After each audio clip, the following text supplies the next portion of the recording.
When Reagan, Bronson, whoever else was behind what happened, struck me down as a child, I was at the age where I was learning, struggling with, and having trouble understanding. I'm not sure it was even school that introduced the idea of this. I think it may have come from the letters I was seeing.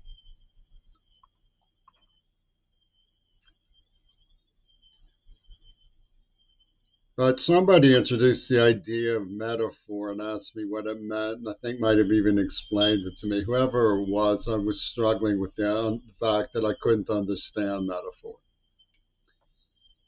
I also broke into tears getting, cause my mother knew that my stepbrother, Jeff Thompson, was a fantastic engineer.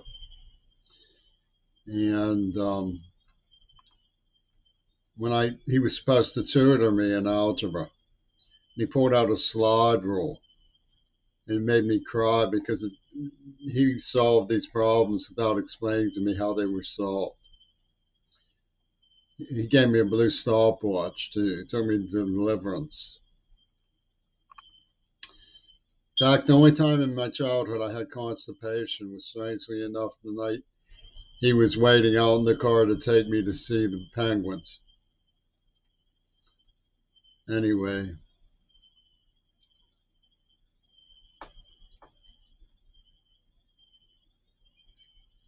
I also remember from, it was sixth grade or something, Fulton Elementary. I was the, in the running for winning the spelling bee. And I didn't know how to spell Arad, so I asked my teacher when we were practicing. And she said it was like the extra dry deodorant. So I looked at the deodorant, it was ARRID. So at the spelling bee time, she asked me, and I said ARRID. She said, wrong, bonk, and I got um, this, this, dislocated from the spelling bee. I didn't compete. And she said to me, don't you remember Arid? I said, but the Arid is spelled ARRID. And I looked it up and it was spelled ARID. So the RR was wrong, like Air Raid, Death Valley Days. Macintosh had something going with Ruben. Sixth grade. That was sixth grade. The other one might have been seventh or eighth grade. She gave him a Macintosh applesauce jar that he kept on, glass jar that he kept on his desk. Yeah. Macintosh isn't Macintosh is Macintosh isn't Macintosh is Macintosh isn't Macintosh. And he would read us The Outsiders instead of teaching us math. And one of the eidetics from The Outsiders was sitting in the class he had flunked once. He would scribble on his desk, 75 more days of prison and stuff. Russell Bennett was in that class. He told me I was the person he wanted to meet most. He lived on John Russell Circle in a very spare house. And it's one of the only books his mother had. She had one shelf of books, which includes my father's Humanizing the School. And Robert Bloch's Psycho was another book they owned. The basement, which was also spare, they had wheels for a television and a wheeled, you know, cushion on wheels. Billy Rod would come over and sit on the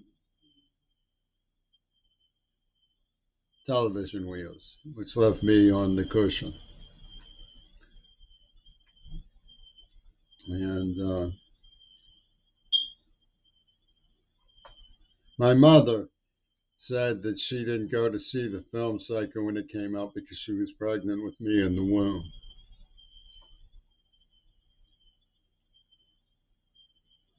Um, this is what they mean by connect the dots. I'm pretty sure. So,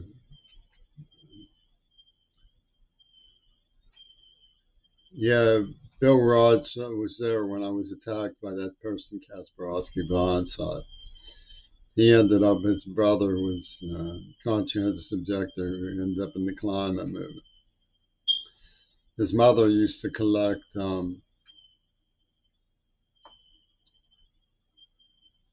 newspapers about Lincoln's assassination. Billy Rod said, if you say, I believe in Mary Worth, you'll see her in the mirror with a dagger. He was in the Billy Club. They were all faster than me. Billy Rod, Billy Beck, and then Billy Flynn was the fastest of all. William Beck was second.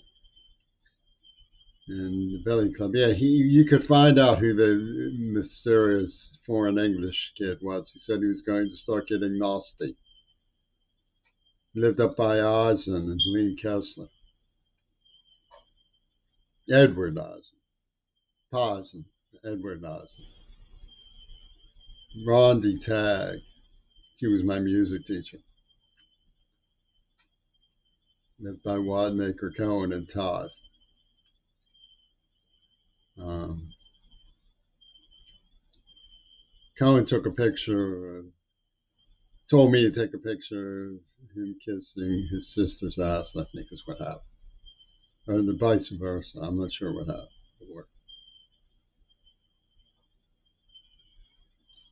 And he would roll in his secret room in his basement where Ian Wadmaker struck me very hard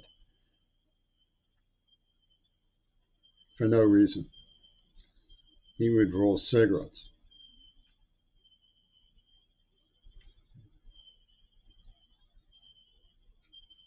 Michael Todd lived around there. They had a goat in their backyard for a while. Paul and Barbera lived there.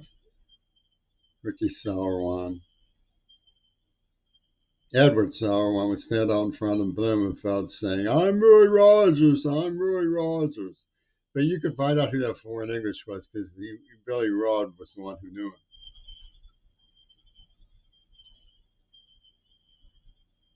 him. Yeah, The Outsiders was like Tony Serby and his brothers, the eidetic imagery. There's even some role for Colucci, Carmen and Colucci.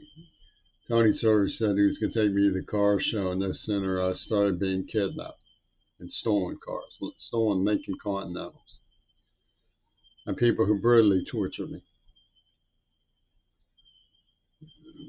Why didn't I report them to the police? I tried to report them to the police, but I didn't get anywhere because they were the policeman's children. So I got some money somehow from my mother and bought a VW for one of them and said, please stop stealing cars. You can legitimize this. He said, we'll put it in my sister's name. But I couldn't stop them. They tortured me. They brutally tortured me. The ages at the time where I was like 12, 13 maybe. Osher was 18, Mancine was 21. And I didn't want to hang out with them, no. They wanted me to listen to Genesis. And I was trying to stay away from the Pittmans who kidnapped and tortured me. Kasparowski was a horrible person. It was a public school, and it was descended upon by the military of the parochial school system. I mean, there was no way. I mean, I didn't have a motorbike. I had a dog, but I didn't want to release a dog on people. I'm just not that type of person. Benny Platt came after me, being ultra cool, and told me to take something. It was mellow. So at first I wasn't afraid of that. Ronnie Zazinski he brutally forced me to take nitroglycerin. So I was definitely very afraid of some of the things that they were. I had to run into people's houses, beg them to let me in. Sean Brooks locked me out of a church when an armed gang came. Benny Platt, he gave me strawberry mescaline, he called it. I took it the night I went to see Black Sabbath.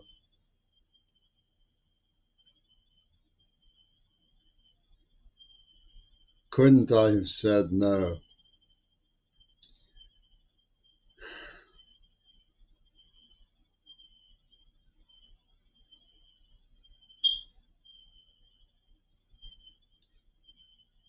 The people that did this to me included a psychiatrist from Attica State Prison. They used expanding and contracting terror by violence and deadly ultimatums. And they also used happy-go-lucky, um, lovey-dovey, friendly, outstretched glove techniques. It was British opium were expertise applied to a child who didn't understand what was going on. Could parental supervision have been requested? Actually, parental supervision was requested. Ralph Karsh came over to my house with marijuana. It was the first time there was any drug anywhere near me. The first time ever there was a drug near me. It was Ralph Karsh. And he insisted on allowing me, telling me, do I want to try puffing marijuana? And a few days later, my mother and I went to Sam Rainey's and we were pulling out. A car went by with the smell of marijuana. I said, Mom, we had that smell at our house. And she screamed, you better not have. She didn't act on my intelligence at all. She didn't investigate. She didn't say who was it.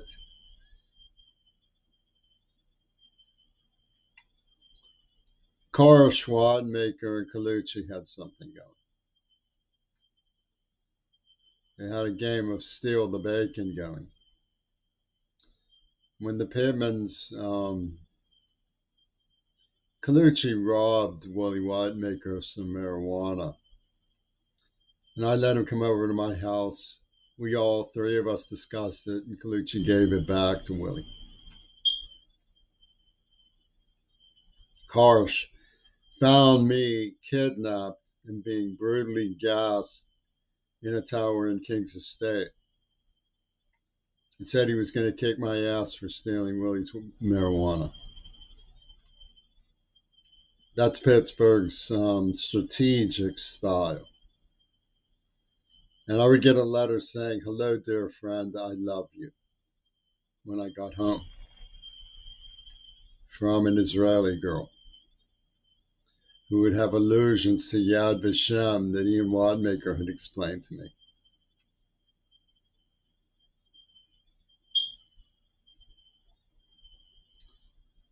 There were times when I did say no, and I was cruelly berated, taunted, threatened, abused, until in tears of shame and remorse I consented. I was 12 or 13 years old when Brecker would drag me through glass, hold my arm, hold me down and burn me with a hot lighter. He'd cook up the lid of the lighter and burn me with scars that lasted for 30, 40 years. And of course, Donald.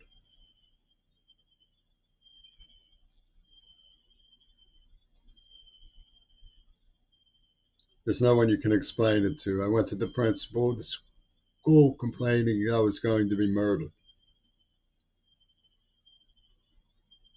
And disappeared for 2 months. Crawling up into the top shelf of my closet. And the Pittsburgh Post-Gazette called it a provincial norm. The NAACP called it a provincial norm. the principal's office admitting that I'd come to them and said I was going to be killed, laughed, and didn't investigate when it disappeared for months. Everybody could see the terror I was in. These murderers would jump out of the bushes at me when I was walking home from lunch with 20 or 30 other students. Don't let Connie Bananas lie about what she witnessed. But she did. Pitt was called Connie Bananas. Hey, Connie, will you lie for us? And she said, oh, yes, sir. I'll be glad to lie for you. It's Mark Nordenberg. And Rocco Marciano was his name. Ken Van Gerten and Rocco Marciano. Rose's father even evoked Connie Bananas, the girl from the Air Force One barber shop they brought in. What a fucking liars. I don't believe that America isn't criminally insane anymore.